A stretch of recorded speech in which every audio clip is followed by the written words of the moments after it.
예, 정말 우리 교회 찬양은 참 좋습니다. 찬양팀의 찬양도 그렇고 찬양대의 찬양도 정말 감사합니다. 오늘 본문 말씀은 지난 2주 전에 함께 나누었던 말씀입니다. 오늘 한 번 더 묵상해 보려고 합니다. 먼저 정리하고 넘어가야 할 것이 있습니다. 그것은 예언자 혹은 선지자의 메시지의 구조에 대한 것입니다. 예언자와 선지자들이 하나님 말씀을 전하는 사람들이지 않습니까? 그 사람들의 메시지를 선포할 때는 메시지의 구조가 있다는 얘기입니다. 신약의 말씀을 읽든 구약의 말씀을 읽든 그 같은 메시지의 구조는 동일하게 나타납니다. 크게 둘로 되어져 있습니다. 하나는 심판의 메시지가 제일 먼저 옵니다. 심판의 메시지. 다시 말씀드리면 죄를 지적하는 메시지. 그리고 하나님의 심판을 선언하는 메시지. 그리고 회개를 촉구하는 메시지. 이 세 가지 요소를 일러서 심판의 메시지라고 말합니다. 그리고 이어서 연결해서 희망의 메시지가 언제나 선포됩니다. 말 그대로 희망의 메시지입니다. 죄를 지어서 하나님의 심판을 받게 되지만 그 같은 징벌을 넘어서서 하나님이 구원하실 것이다. 하나님이 다시 살려주실 것이라는 약속의 말씀, 이것을 일러서 희망의 메시지라고 얘기합니다. 희망의 메시지만 따로 있는 게 아니에요. 심판의 메시지만 또 따로 있는 것이 아닙니다. 순서가 이렇게 되는 거예요. 심판의 메시지에서 희망의 메시지. 희망의 메시지가 선포되면 그것에는 언제나 심판의 메시지가 전제되어 있는 겁니다. 심판의 메시지는 언제나 희망의 메시지를 목표로 두고 있습니다. 이 같은 구조를 통해서 매우 중요한 사실을 하나 정리할 수가 있습니다. 그것은 우리 믿음의 사람들에게 있어서 진정한 희망의 뿌리는 회개라고 하는 사실입니다. 환경이 아니라, 사람이 아니라, 그리고 능력이 아니라, 그리고 어떤 가능성, 미래에 우리에게 주어질 어떤 가능성이 우리에게 희망의 토대가 되고, 그리고 희망의 이유가 되고, 희망의 근거가 되는 것이 아니라, 자신의 죄를 하나님 앞에서 깨닫고 그 죄를 하나님 앞에 들고 나가서 하나님 앞에 그 죄를 청산하는 회개, 이것이 바로 진정한 의미의 희망의 출발점이요, 희망의 토대라고 하는 사실입니다. 다시 말씀드리면 회개 없이는 진정한 희망을 얻을 수가 없다는 그런 의미입니다. 여러분, 희망의 반대말이 뭔지 아시지요? 절망이잖아요. 그런데 절망의 뿌리가 있습니다. 그것은 욕망입니다. 왜냐하면 사람의 욕심과 욕망은 채워도 채워지지 않기 때문입니다. 그래서 욕망의 끝자락에서 만나는 결과가 절망이 되는 것입니다. 그러므로 절망의 뿌리는 욕망이라고 얘기하는 것입니다. 그러면 이렇게 정리가 되지요. 희망의 반대는 절망이지요. 절망의 뿌리가 뭡니까? 욕망이지요. 그러므로 희망의 반대말은 절망도 맞지만 더 중요한 반대말은 욕망이라고 하는 사실을 알 수가 있습니다. 키에르 케고르라고 하는 유명한 실존주의 철학자가 있습니다. 그의 말을 종종 여러분들에게 소개해드리지요. 그가 이 유명한 명제를 말하지 않았습니까? 절망은 죽음에 이르는 병이다. 죽음에 이르는 병은 암이 아니다. 어떤 환경이 아니다. 어떤 육체의 질병이 아니다. 죽음에 이르게 만드는 진짜 병은 절망이다. 왜 이 같은 여러분 절망이 죽음에 이르는 병인지 아세요? 그 같은 절망의 뿌리가 바로 욕망이기 때문에 그렇습니다. 하나님의 말씀은 굉장히 명쾌하게 이에 대해서 정리를 하셨죠. 야고보서 1장 15절 말씀에 보면은 욕망이 잉태한 적, 죄를 낳고 죄가 장성한 적 사망을 낳느니라. 사망의 뿌리는 죄입니다. 죄의 뿌리는 욕망입니다. 결국 사망, 죽음의 뿌리는 욕망이라고 하는 사실입니다. 그러므로 욕망의 문제가 극복이 되어져야 살 길이 열리게 된다는 얘기죠. 자신의 죄의 문제가 청산되고 해결되어져야만 하나님 안에서의 진정한 희망을 우리가 품을 수가 있다는 얘기이지요. 이 같은 죄의 문제를 그대로 둔 채 청산하지 않고 매듭을 짓지 않고 넘어가는 이상에는 하나님으로부터 비롯되어지는 진정한 희망은 우리에게 찾아올 수 없다는 얘기이지 않습니까? 그런 면에서 메시지의 구조, 심판의 메시지와 희망의 메시지, 이 구조를 통하여 우리에게 하나님이 말씀하시고자 하는 그 뜻을 정확하게 헤아릴 수가 있게 됩니다. 예수님도 선지자이셨습니다. 예수님의 삼중직에 대해서 알고 계시죠? 그는 기본적으로 알고 계셔야 됩니다. 왕으로서의 그리스도, 왕지. 그리고 제사장으로서의 그리스도. 그리고 마지막이 뭐예요? 선지자, 예언자. 그래서 예언자직 사명을 주님이 수행하시지 않습니까? 그래서 3년 동안 공생을 하실 때 끊임없이 말씀을 가르치신 거예요. 그런데 예수님이 어떤 말씀을 하시든 그 말씀의 구조 속에는 항상 이 같은 예언자적 메시지, 구조를 띠고 있다는 얘기입니다. 예수님이 공생애를 시작하실 때 제일 먼저 선포하신 말씀이 뭔지 아시죠? 회개해라, 천국이 가까이 왔느니라. 회개를 똑 떼내고 천국을 똑 떼내게 되지요. 회개는 뭐예요? 심판의 메시지. 천국은 뭐예요? 희망의 메시지. 천국에 들어가기 위해서는 회개해야 된다. 회개하지 않으면 천국에 들어갈 수 없단다. 심판의 메시지에서 희망의 메시지로 흘러가는 것이지요. 여러분 다시 한번 정리해 볼까요? 누가 지옥에 들어갈까요? 그러면 사람들은 죄인이라고 얘기해요. 틀린 것은 아니에요. 그러나 정확한 표현을 일러드리면은 지은 죄를 회개하지 않은 사람이 가는 것이 지옥이에요. 왜 그런 줄 아시죠? 이 땅에 살아가는 사람들은 다 죄인이기 때문에, 원죄의 속성을 갖고 살아가는 죄인이기 때문에, 그 원죄의 속성 때문에 스스로 죄를 범하고 살아가는 자범죄인이기 때문에 이 같은 죄인 문제가 해결되지 않으면 천국에 들어갈 수 없다. 천국에 들어가기 위해서는 반드시 이 죄인 문제가 해결되어야 된다. 회개해라. 천국이 가까이 왔느니라. 그러므로 천국에 들어가기 위해서는 죄인 문제가 청산되어져야 된다는 겁니다. 그럴 때 진정한 희망, 소망이 이루어진다는 얘기이지요. 이 같은 말씀의 틀, 말씀의 구조의 틀을 가지고 오늘 본문 말씀을 한번 들여다보려고 합니다. 다시 말씀드리면 심판의 메시지와 희망의 메시지, 이 같은 렌즈를 가지고 오늘 본문 말씀을 한 번 더 드려보겠다는 그런 얘기입니다. 잘 아시는 것처럼 여러 번 말씀드린 것처럼 예수님께서 제자들과 유월절 식사를 하셨어요. 유월절 식사를 마치고 난 다음에 집을 나오셔서 감람산으로 가시게 되었습니다. 그런데 감람산으로 가시는 중에 함께 동행한 제자들에게 이렇게 갑자기 말씀하셨어요. 너희가 다 나를 버릴 것이다. 여기서 우리가 주목해 봐야 될 게 너희가 다 나를 버릴 것이다. 그렇게 주님이 말씀하셨습니다. 이 같은 주님의 말씀은 제자들에게 그야말로 청천벽력 같은 말씀이었습니다. 방금 전에 유월절 식사를 했어요. 그때는 주님이 다라고 말씀하지 않으셨습니다. 너희 중에 한 사람이, 너희 중에 한 사람이 나를 팔아넘길 것이다. 너희 중에 한 사람이 나를 버릴 것이다. 이 같은 말씀을 하셨는데 갑자기 주님이 식사 마치고 나서 감람산으로 가실 때는 너희가 다 나를 버릴 것이다. 너희들도 잠재적 가룟유다란다. 너희들도 얼마든지 팔놈들이란다. 그렇게 말씀하신 거예요. 그러니까 제자들이 얼마나 여러분 당황했겠습니까? 얼마나 그 주님의 말씀에 그들이 놀랐겠습니까? 분명히 한 사람이라 그랬는데, 그래서 나는 아니지요 일단락된 줄 알았는데 주님이 다시 그 말씀을 끄집어내면서 한 사람에서 모든 사람에게로 그 같은 뭐냐면은 확장될 것이라고 말씀을 하잖아요. 얼마나 놀랐겠습니까? 그래서 제자들이 즉각적으로 강력하게 부정을 하지 않습니까? 부인하지 않습니까? 29절 말씀 한번 읽어보죠. 읽습니다. 시작. 베드로가 여짜오되 다 버릴지라도 나는, 이 말씀을 꼭 마음에 새겨두세요. 한 몇 주 있다가 이 말씀을 다시 묵상하게 될 겁니다. 다 버릴지라도, 저놈들은 다 버릴지라도 나는 절대로 주님을 버리지 않을 겁니다. 그렇게 당당하게 어깨에 힘을 주고 얘기했어요. 그 얘기를 듣자마자 주님이 탁 치버리시잖아요. 네가 더 나쁜 놈이야. 너는 오늘 밤에 날 부인해. 한두 번 부인하는 게 아니야. 3번이나 나는 나를 부인할 놈이야. 30절 말씀에 그 내용이 오잖아요. 오늘 밤에 네가 나를 부인할 거야. 오늘 밤에, 내일이 아니라 모레가 아니라 시간이 지나고 난 데가 아니라 바로 오늘 저녁에 네 놈은 나를 부인해. 그리고 한두 번만 부인할 줄 아니? 너는 3번이나 나를 부인할 거야. 그렇게 예수님이 탁 쳐버리지요. 그러니까 숨이 죽어야 되잖아요. 더 강력하게 저항하지 않습니까? 31절 말씀 읽습니다. 시작.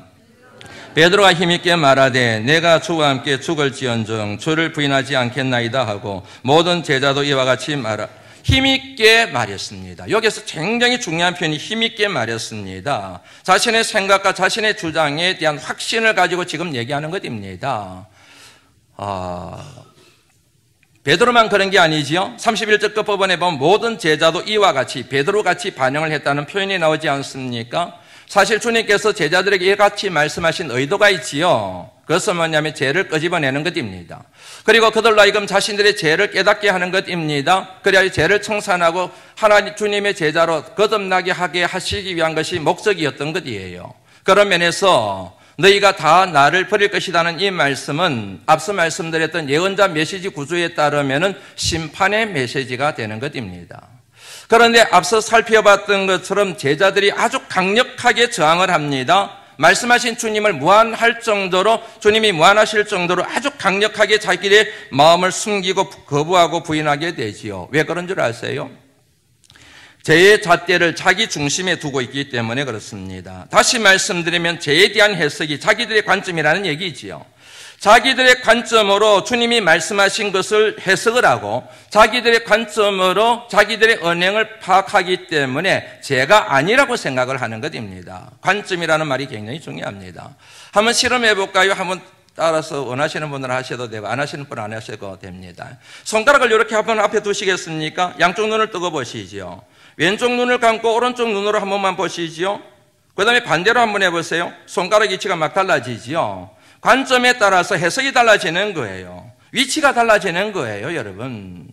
이게 여러분 굉장히 중요한 포인트입니다. 예를 들면 이런 거 있지요. 한 사람이 죄를 범했어요. 모든 사람이 저놈 죄를 지어서 죄인이야 얘기를 해요. 그런데 당사자는 절대 죄를 안 지었다고 얘기를 해요. 그러면 답이 없는 겁니다. 모든 사람들이 죄인이라고 얘기를 해도 죄를 지었다고 얘기해도 나는 죄를 안 지었다고 이게 왜 죄인데?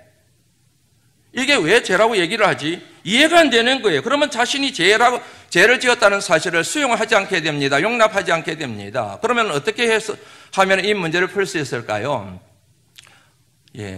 법 앞으로 가면 그런 거이죠. 법 앞에 가면은 법에 호소하게 되면 법의 잣대를 들이미게 되면은 옳고 그름이 명확하게 드러나지 않겠습니까? 아무리 죄 아니라고 해도 법의 잣대를 들게 되면 죄로 판가름 날 가능성이 있지 않겠습니까? 그래서 법이 필요한 거잖아요. 하나님의 말씀인 성경을 기독교의 정경이라는 어려운 말을 씁니다. 이 표현을 여러분들 신앙생활 할 때 잊어버리시면 안 됩니다. 성경을, 하나님의 말씀인 성경을 기독교의 정경, 발을 정자에다가 경전할 때 경자를 씁니다. 영어로 캐논이라고 얘기해요. 그 단어는 라틴어 카논에서 왔습니다. 이 단어의 어원이 뭐냐면 히브리어 카네라고 얘기합니다. 칸에서 카논으로, 카논에서 캐논이라는 말로 오게 되고 우리말로 번역되기를 정경이라는 말로 번역이 된 것입니다. 여기서 중요한 것은 뭐냐면 히브리어 카네예요. 이 단어의 1차적인 의미가 있습니다. 그게 뭐냐면 갈대입니다. 갈대. 갈대를 카네라고 얘기를 합니다. 두 번째 의미가 있습니다. 자입니다. 물건의 길이를 재는 자. 그 자를 뭐냐면 갈대를 가지고 사용을 하는 거예요. 여러분 자의 기능이 뭔지 아시죠? 물건의 길이를 재는 거예요. 어떤 물건에다가 자를 대면은 물건의 길이가 짧은지 긴지가 가늠이 되지 않습니까? 하나님의 말씀인 성경이 기독교의 정경이라고 하는 의미가 바로 그겁니다. 우리 그리스도인들의 혹은 이 세상의 모든 사람들의 언행의 표준은 오직 하나밖에 없다. 하나님의 말씀이다. 하나님 말씀만이 우리의 옳고 그름을 재는 유일한 잣대다. 이런 의미가 하나님의 말씀인 성경은 기독교의 정경이라는 뜻을 가지고 있다는 얘기입니다. 만일 제자들이 주님이 말씀하셨을 때 너희가 다 나를 버릴 것이다 이 말씀을 들었을 때 그 말씀의 잣대를 가지고 자신들을 들여보았다고 한다면 자신들이 은밀하게 감추고 있는 자기들이 속이고 있는 주님을 속이고 있는 속에 있는 탐욕과 욕망을 알았을 것이고 그리고 주님 앞에 고백하게 될 것이고 사람이 거듭나게 되는 그런 일들이 일어났을 것입니다. 그런데 그게 되지를 않았어요. 왜냐하면 앞서 말씀드린 것처럼 죄의 잣대의 중심이 자기에게 있는 거예요. 자기의 모든 언행을 말씀의 눈으로 보는 것이 아니고 자기 자신의 자기의 주관적인 관점을 가지고 자기 언행을 해석을 해버리는 것이지요. 이걸 어려운 말로 뭐라고 하느냐면 망상이라고 얘기하는 겁니다. 망상에 사로잡힌 사람의 특징이 뭐냐면은 자기는 잘하고 있다고 생각하는 거예요. 나는 아무 문제가 없다고 생각하는 거예요. 남편이 문제가 있고 자식이 문제가 있고 아내가 문제가 있고 목회자가 문제가 있고 교회가 문제가 있는 거예요. 나는 잘하고 있다는 거예요. 나는 신앙생활 잘한다는 거예요. 아무 문제가 없다는 거예요. 이런 파국이 일어난 것은 저놈 때문에 그렇다는 거예요. 이게 여러분 신앙의 망상입니다. 이 같은 망상이 한국교회를 얼마나 더 타락시키고 부패시키고 있는지 모릅니다. 이거는 여러분 굉장히 비겁한 거예요. 자기에게도 책임이 있는데 자기에게 있는 들보는 보지 않고 맨날 저 사람 때문에, 이놈 때문에 그렇고, 이놈 때문에 그렇고, 지도자 때문에 그렇고, 성도 때문에 그렇고, 맨날 이 타령을 하고 있으니 해결의 기미는 보이지 않고 점점 뭐냐면 미궁으로 빠져들게 되고 더 타락하게 되고 더 부패하게 되는 비겁한 그런 공동체로 전락하고 만다는 그런 얘기입니다. 주님의 말씀을 딱 들었을 때 내 관점으로 내 죄를 해석하는 게 아니고 말씀의 눈으로 딱 봤을 때 이게 죄구나. 나 이게 죄가 아닌 줄 알았는데, 이게 문제가 없는 줄 알았는데 주님이 죄라고 얘기하시는구나. 이거 큰일 났구나. 주님 용서해 주십시오. 회개합니다. 죄인으로 할 때 저부터 먼저 부르십시오. 하나님, 제가 주님 앞에 용서를 구합니다. 회개합니다. 이러면 되는데 안 된다는 얘기이지요. 다시 한번 정리하고 넘어갑니다. 여러분, 인생의 여정을 걸어가시면서, 신앙의 여정을 걸어가면서 절대로 잊지 말아야 될 말씀들이 몇 가지가 있습니다. 그 중에 하나가 시편 1편 1절 말씀입니다. 복이 있는 사람은 어떤 사람입니까? 악인의 길을 쫓지 않는 사람이에요. 죄인의 길에 서지 않는 사람입니다. 오만한 자의 자리에 앉지 않는 사람입니다. 그런데 이게 악인지 아닌지, 죄인지 아닌지, 교만인지 아닌지 그걸 어떻게 알 수 있어요? 내 주관적인 생각과 판단으로 얘기할 수가 없잖아요. 객관적인 판단 기준이 있어야 될 거 아닙니까? 죄를 가늠할 수 있는 잣대가 있어야 되지 않습니까? 그게 뭐예요? 하나님 말씀이잖아요. 그래서 2절 말씀에 그런 게 나오지 않습니까? 여호와의 말씀을 절거하며 그 말씀을 주야로 묵상하는도다. 하나님 말씀을 주야로 묵상하는 거예요. 밤낮으로 묵상하는 거예요. 하나님 말씀을 항상 가까이 하는 거예요. 그래서 내 마음속에 말씀의 가치관이 형성되는 거예요. 하나님의 말씀의 잣대가 내 심령에 딱 새겨지는 거예요. 지금까지는 내 멋대로 생각하고 판단하고 해석을 했는데 말씀이 내 심령을 지배하는 그 순간부터 그 말씀의 잣대에 따라서 옳고 그름, 성과 악, 교만과 겸손 이런 것들이 다 해석이 되는 거지요.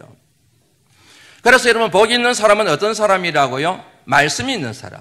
말씀이 있는 사람이 복이 있는 사람이요, 복이 있는 사람이 말씀이 있는 사람들인 줄 믿으시기를 주의 이름으로 축원합니다. 그러므로 여러분, 이 세상을 살아가실 때 진짜 복이 있는 사람이 되기를 원하신다고 한다면 열심히 일하시고 돈을 버는 것도 중요하지만 하나님 말씀을 더욱더 가까이 하시는, 그리하여 말씀이 육신이 되어 우리 가운데 거하신 주님의 은혜로 말미암아 그 말씀의 거울에 비추어진 우리들의 죄악에 대하여 민감하게 반응하시고 민첩하게 회개하실 줄 아는 하나님의 사람들이 되실 수 있기를 주의 이름으로 축원합니다. 아멘이시죠, 여러분? 오늘 본문 말씀에는 희망의 메시지도 나와요. 희망의 메시지. 오늘 본문 말씀을 읽어보면 전부 다 심판의 메시지. 예수님께서 제자들을 막 질책하시고 나무라치고 꾸짖으시는 내용이 나오는 것 같은데 이 말씀에 희망의 메시지가 있습니다. 28절 말씀이에요. 읽습니다. 시작.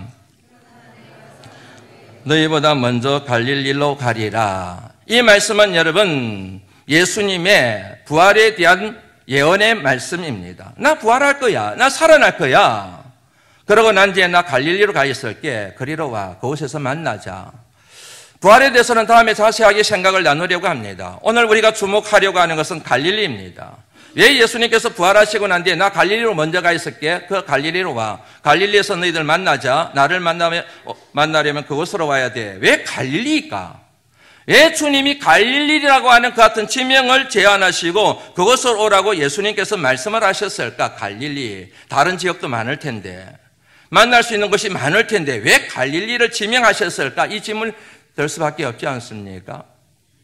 이 같은 질문에 대한 해답을 찾기 위해서는 예수님과 그리고 베드로 형제들을 만났던 갈릴리 호수로 돌아가 보면 알 수가 있습니다.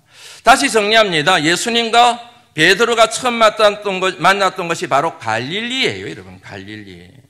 밤새도록 빈금을질만 하고 돌아왔습니다. 그물을 손질하고 있는 그의 배에 주님이 오르십니다.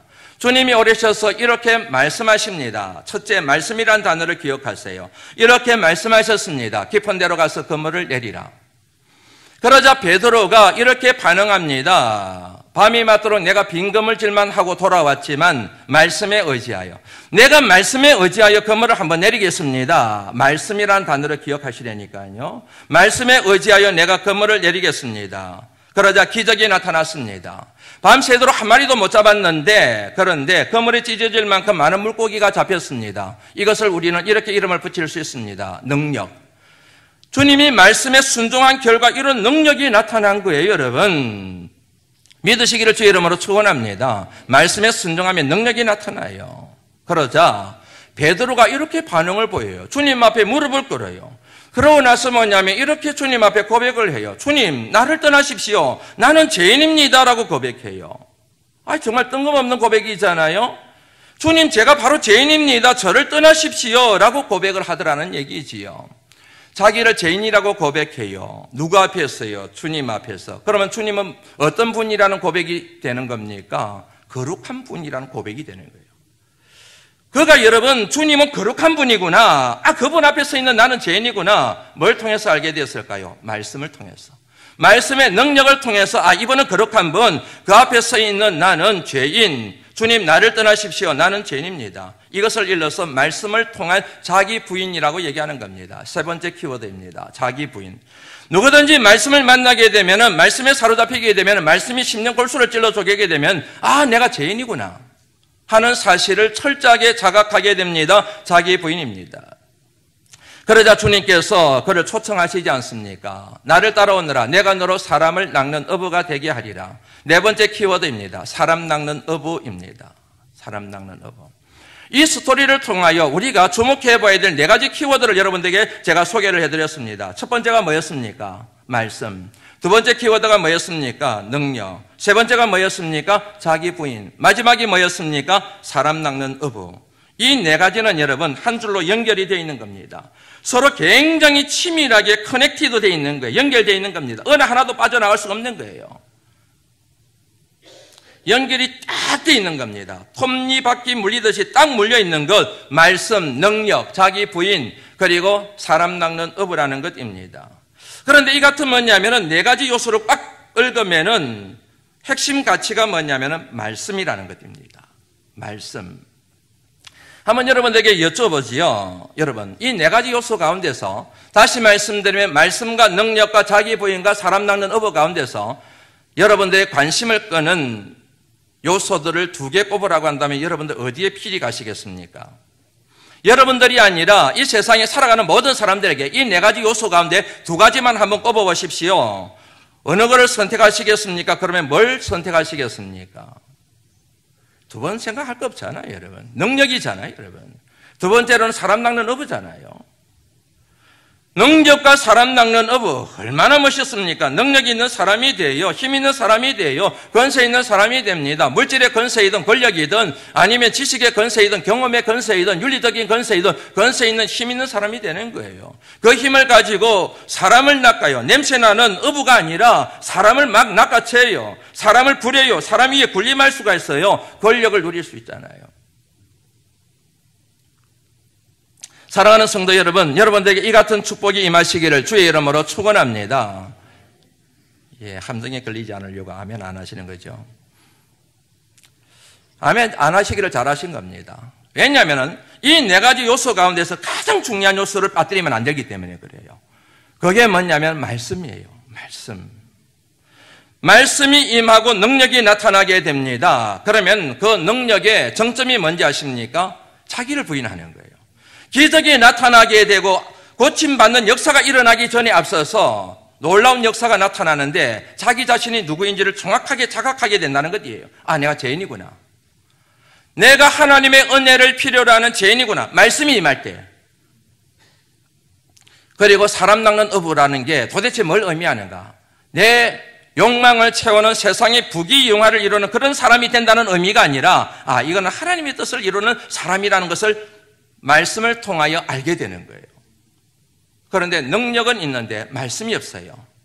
그러면 자기를 부인할 줄 몰라요. 사람 낚는 어부는 세상이 부귀영화를 누리는 것으로 착각을 해버린다는 그런 얘기입니다. 왜냐하면 말씀이 우리에게 임할 때 이 같은 말씀의 능력이 역사가 어떻게 나타나는지를 보여주고 있기 때문에 그렇습니다. 하나님의 말씀은 살았고 활력이 좌우의 날선 어떤 검보다 예리하여 우리의 혼과 영과 관절과 골수를 찔러 쪼개기까지 하며 또 마음의 생각과 뜻을 판단하나니. 다시 말씀드리면 하나님의 말씀을 듣게 되면 말씀이 우리 심령에 스며들게 되면 그 말씀 앞에 우리가 꼬꾸라져 항복하게 된다는 얘기예요. 관절을 찔러 쪼개서 푹 하고 하나님 앞에 항복하게 되고 두 손 들고 하나님 앞에 하나님 저는 죄인입니다. 저를 떠나십시오. 저는 죄인입니다. 하나님. 거룩하신 하나님 앞에 설 수 없는 죄인입니다. 이런 고백이 나온다는 얘기지요. 그 같은 말씀 때문에 사람 낚는 어부가 그냥 사람 낚는 어부가 아니라는 사실을 깨닫게 돼요. 왜냐하면 모든 성경은 하나님의 감동으로 된 것으로 교훈과 책망과 바르게 함과 의로 교육하기에 유익하니 이것은 이렇게 되는 이유는 하나님의 사람으로 온전하게 하며 모든 선한 일을 행할 능력을 갖추게 하려 합니다. 하나님의 사람으로 온전하게 하며, 온전이라고 하는 말의 의미가 뭔지 아시죠? 본질을 회복하는 것을 얘기하는 거예요. 하나님의 사람이 갖춰야 될 본질이 뭐예요? 하나님의 형상이에요. 죄를 범하기 전에 가지고 있었던 하나님의 형상, 사랑과 공의의 사람, 이 같은 뭐냐면 하나님의 형상이 회복되는 것을 얘기하는 거예요. 모든 선한 일이라 그랬습니다. 선한 일이라는 게 착하고 잘 나눠주고 섬겨주고 그런 것 차원을 넘어서는 거예요. 하나님 나라.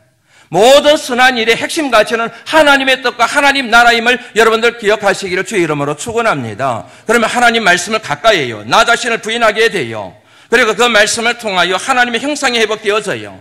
그리고 뭐냐면 그 하나님의 말씀의 능력을 가지고 하나님의 뜻을 이루고 하나님 나라가 이 땅에 건설되는 일들에 사람 낚는 어부처럼 쓰임받게 되는 역사가 일어난다게 된다는 얘기잖아요. 그런데 말씀이 없어요. 말씀이 있어도 말씀이 정확하지가 않아요.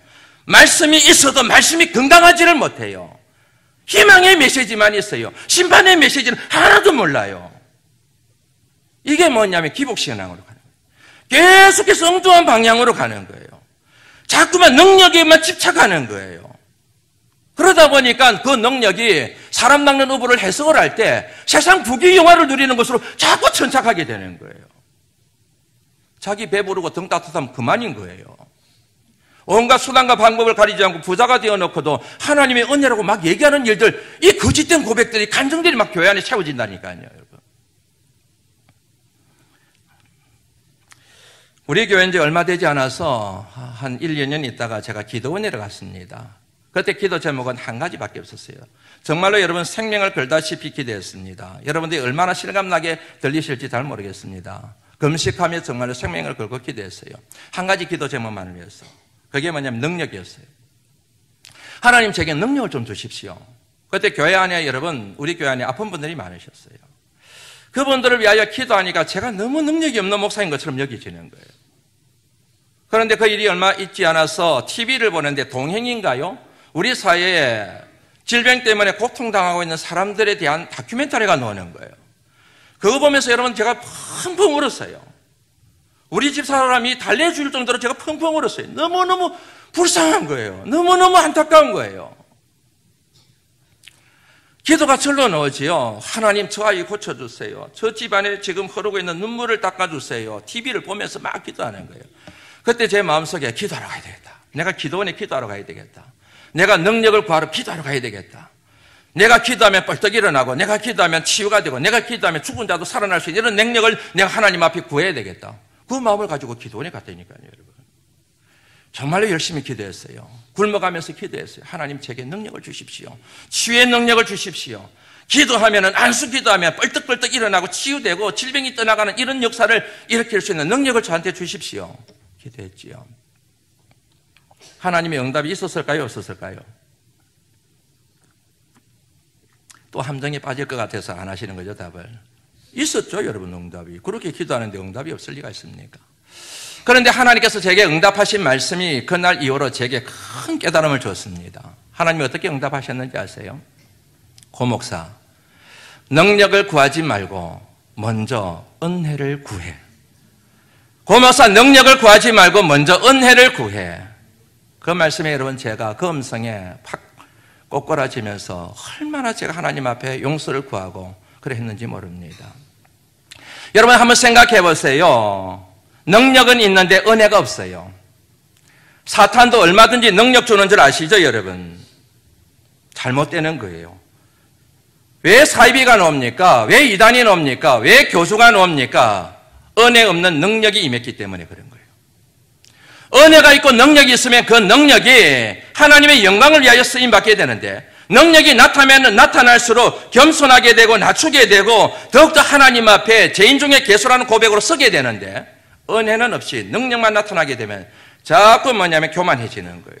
교주가 되어버리는 거예요. 사이비가 되어버리는 거예요. 마찬가지입니다. 말씀이 있어요. 말씀의 능력이 나타나요. 그러면 여러분 자기를 부인하게 돼요. 끊임없이 자기를 부인하게 됩니다. 그리고 사람 낚는 어부라는 게 내 욕심과 욕망을 채우는 사람이 되는 게 아니라 이 땅에서 호의호식하며 살아가는 게 아니라 하나님의 나라와 하나님의 뜻을 이루는 사람이라는 사실을 깨닫게 돼요. 말씀을 통하여. 왜냐하면 말씀의 빛 아래서 사람 낚는 어부에 대한 의미를 깨닫기 때문에. 그런데 능력은 있는데 말씀이 없어요. 능력은 탁월한데 말씀이 없어요. 그러면 여러분 교만해지기 시작합니다. 부패하기 시작합니다. 타락하기 시작합니다. 그 능력을 가지고 자신의 주머니 채우는데 급급하게 살아가게 된다는 얘기입니다. 그런데 말씀이 없기 때문에 자기가 뭐가 잘못됐는지를 모르는 거예요. 말씀이 없기 때문에, 말씀이 임하지 않았기 때문에 자기가 얼마나 지금 심각한 죄를 범하고 있는지를 전혀 모르는 거예요. 그래서 더 교만하게 되고 더 부패하게 되고 더 타락하게 되어져서 결국에는 하나님을 대적하는 사탄의 졸개로 전락하고 마는 일들이 일어나게 된다는 얘기죠. 제자들의 문제가 바로 그거였어요. 제자들의 문제가 뭐냐? 바로 이 문제였다는 얘기예요. 갈릴리 호수의 그 경험을 통하여 말씀과 능력과 자기 부인과 그리고 사람 낚는 어부, 이게 딱 있어야 되는데 베드로와 그의 형제들의 마음을 끌어버린 것이 뭐냐면은 능력과 사람 낚는 어부, 요게 필이 팍 꽂혀버린 거예요. 말씀을 무시해버리는 거예요.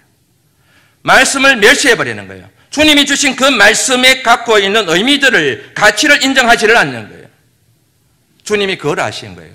그래서 계속해서 말씀을 주시는 거예요. 그런데 말씀을 줘도 소용이 없는 거예요. 한번 같이 읽어볼까요? 그 같은 말씀이 집중적으로 나타난 것이 마가복음 8장의 말씀입니다. 8장 33절 한번 읽어보죠. 읽습니다. 시작.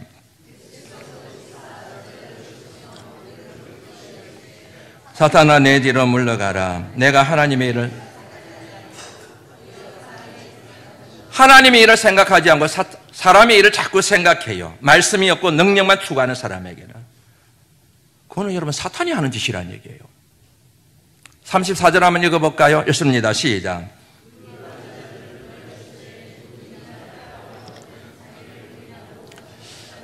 말씀이 들어가면 자기 길을 부인하게 돼요.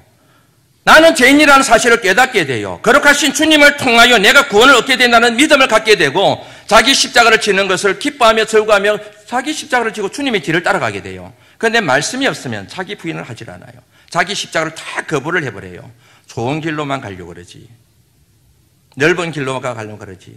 세상 부귀 영화만 얻으려고 그러지. 35절 말씀이었습니다. 시작. 이럴 것이요 누구든지 나와 복음을 위하여 자기 목숨을 잃으면 구원하리라.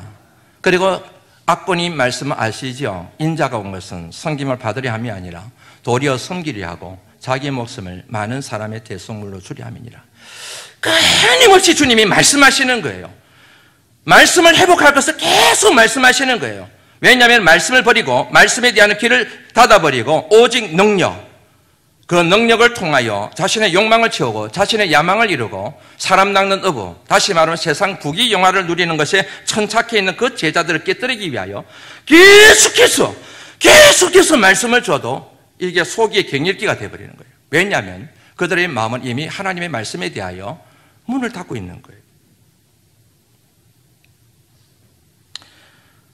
하나님의 말씀의 빛 아래에서 자기에게 주어진 은사와 능력을 이해를 해야 그 능력이 하나님의 영광을 위하여 쓰임받게 될 줄 믿습니다.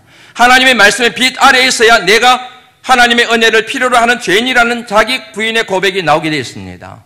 하나님의 말씀의 빛 안에서 세상의 빛과 소금, 그리고 뭐냐면 사람 낚는 어부라는 개념을 이해할 때 그 의미를 정확하게 우리가 해석을 해낼 수가 있습니다. 자, 주님이 갈릴리로 오라 그랬어요. 왜 그럴까요? 쉽게 말씀드리면 다시 시작하자는 거예요. 3년 전에 만났던 그 갈릴리로 오라는 것은 다시 시작하자는 거예요. 말씀을 회복하자는 얘기입니다. 여기에 대해서 나중에 또 다시 말씀을 나누게 될 겁니다. 한 가지만 힌트를 드리지요. 갈릴리 호수에서 드디어 베드로와 주님이 만나요. 그때 주님이 그 유명한 말씀을 하시지 않습니까? 네가 나를 사랑하느냐? 그럴 때 여러분 베드로에게 첫 번째 물었던 질문 이게 나왔잖아요. 첫 번째 질문이 이거 있지 않습니까? 요한의 아들 시몬아. 요한의 아들 시몬아 그래요. 베드로야 그러지를 않아요. 주님이 그에게 이름을 주셨잖아요. 여러분 베드로라고 하는 이름. 그러면 베드로야 네가 이 사람들보다 나를 더 사랑하느냐 그렇게 질문하시는 게 예의잖아요. 그런데 주님이 의도적으로 일부러 베드로라는 이름을 떼버려요. 대신에 그의 자연인 이름, 주님을 만나기 전에 사람들에게 불려졌던 이름, 요한의 아들 시몬이라고 하는 이름을 사용하고 있습니다. 다시 시작하자는 거예요. 말씀을 회복하여 다시 시작하자는 거예요. 다시 말씀드리면 이것을 일러서 기회라고 얘기하는 겁니다. 그럼에도 불구하고 버리지 않고 포기하지 않고 주님이 베드로에게 제자들에게 다시 한번 기회를 주시는 의미가, 그런 면에서 여러분 오늘 말씀 심판의 메시지와 더불어서 내가 다시 살아난 후에는 먼저 갈릴리로 가겠다는 이 말씀은 희망의 메시지가 되는 것입니다. 오늘은 종교개혁 기념주일입니다. 종교개혁 주일이 될 때마다 여러분들에게 제가 소개해드리는 것이 있습니다. 그것은 종교개혁 사상에 큰 영향을 끼친 르네상스 인문주의 운동의 모토입니다. 아드 폰테스. 이게 바로 르네상스 인문주의 운동의 모토입니다. 라틴어입니다. 뜻은 이렇습니다. 근원에로 돌아가자. 그 당시 종교가 너무 부패해 있었습니다. 교회가 너무너무 타락해 있었습니다. 깊은 절망 가운데 있었습니다. 어떤 희망의 빗줄기도 찾아보기 힘든 암울한 시대였습니다. 그런데 이 같은 환경 가운데서 근원에로 돌아가자. 이 르네상스 인문주의 운동의 모토가 한 줄기 빛이 되어서 교회를 살아가는 심령들, 그 사람들의 심령 속으로 스며들어서 그들 안에서 개혁의 불길을 지핀 것입니다. 그 사람들이 바로 루터요, 쩌빙글리요, 그리고 켈빈이요, 이런 사람들이란 얘기이지요. 맞다. 우리도 근원으로 돌아가야 된다. 우리가 돌아가야 될 근원이 어디인가? 우리가 회복해야 될 근원이 어디인가? 하나님의 말씀이다. 말씀으로 돌아가자. 말씀을 회복하자. 솔라 스크립추라. 오직 말씀으로. 그래서 여러분 종교개혁 운동은 말씀 회복 운동이 되는 것입니다. 이 같은 말씀이 회복될 때 솔라 그라티아, 오직 은혜로, 솔라 피데, 오직 믿음으로, 솔라 크리스투스, 오직 예수 그리스도, 솔리 데오 글로리아, 오직 하나님의 영광을 위하여. 이 같은 은혜와 믿음과 예수 그리스도 그리고 오직 하나님의 영광을 위한 궁극적인 삶의 목적의 출발점은 뭐라고요? 하나님 말씀 회복하는 것. 말씀이 없으면 믿음도 없습니다. 말씀이 없으면 은혜도 없습니다. 하나님 말씀이 없으면 예수 그리스도도 없습니다. 하나님 말씀이 없으면 하나님의 영광을 위하여 살아가는 것은커녕 하나님의 능력을 가지고 자신의 욕망을 채우는 거짓된 신앙인으로 전락하게 되고 맙니다. 그러나 말씀이 있으면 은혜가 있습니다. 말씀이 있으면 믿음이 있습니다. 왜냐하면 믿음은 들음에서 나며 들음은 그리스도의 말씀으로 말미암기 때문입니다. 말씀이 있으면 예수 그리스도가 내 심령에 내 삶의 모든 터전에 자라나게 됩니다. 말씀이 있으면 오직 하나님의 영광을 위하여 일하고 먹고 살아가는 하나님의 거룩한 제사장이 되는 역사가 일어나게 됩니다. 그러므로 말씀을 회복해야 됩니다. 저도 말씀을 회복해야 됩니다. 이 자리에 계신 여러분들도 말씀을 회복하셔야 됩니다. 여러분의 가정이 말씀을 회복하셔야 됩니다. 우리 바람반석교회가 말씀이 회복되어야 됩니다. 한국교회가 말씀이 회복되어야 됩니다. 그래야 살 수 있습니다. 그러지 않으면 죽습니다, 여러분. 여러분 가정에 여러분 심령 가운데 말씀이 없으면 죽습니다. 그러나 말씀이 회복되는 순간 살게 될 줄로 믿습니다. 복이 있는 인생, 복이 있는 가정, 복이 있는 가문이 될 줄로 믿습니다. 이 예언의 말씀을 읽는 자와 이 예언의 말씀을 읽는 자와 듣는 자와 그 가운데 기록한 것을 지키는 자가 복이 있나니 때가 가까움이라. 다시 갈릴리로. 오늘 종교개혁주일을 맞이하여 주님이 우리에게 말씀하셨습니다. 다시 갈릴리로 가거라. 다시 시작하거라. 기회를 나한테 주마. 말씀을 회복하거라. 말씀을 들고 일어서거라. 하나님이 저와 여러분에게 주신 이 거룩한 부르심 앞에 순종하시는 하나님의 귀한 자녀들이 되시기를 주의 이름으로 축원합니다. 기도합니다. 하나님 감사합니다.